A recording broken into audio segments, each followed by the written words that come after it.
اعوذ باللہ من الشیطان الرجیم، بسم اللہ الرحمن الرحیم۔ اجوائن ایک مفید چیز ہے کہ جس کو مختلف بیماریوں کے علاج کے لیے جداگانہ یا دیگر ادویات کے ساتھ ملا کر استعمال کیا جا سکتا ہے۔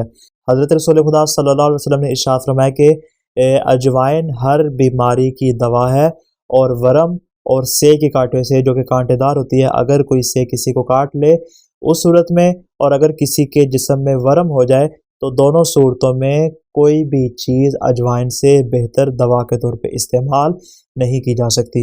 البتہ اگر اجوائن کو اخروٹ کے ساتھ ملا کر استعمال کیا جائے تو اس کے ذریعے دیگر بھی کئی ایک بیماریوں کا علاج کیا جا سکتا ہے، کہ جس میں بواسیر بھی شامل ہے، اور اس کے علاوہ اگر کسی کو پیٹ کی ہوا کا مسئلہ ہو تو وہ بھی درست ہو سکتی ہے۔ اور چہرے کی رنگت کے لیے دونوں کو ایک ساتھ اگر کوئی استعمال کرے، اجوائن اور اخروٹ کو، تو اس سے چہرے کی رنگت کو خوبصورت بنایا جا سکتا ہے، معدے کو صاف کیا جا سکتا ہے، اور جگر کی چربی کو مضبوط کیا جا سکتا ہے۔ یہ وہ جملہ بیماریاں کہ اگر ان کا علاج چاہیے تو اس صورت میں اجوائن کو اخروٹ کے ساتھ استعمال کیا جائے گا۔ دعائے خالق دو عالم سے کہ وہ ہمیں ہر قسم کی بیماری سے محفوظ فرمائے۔ والسلام علیکم ورحمۃ اللہ وبرکاتہ۔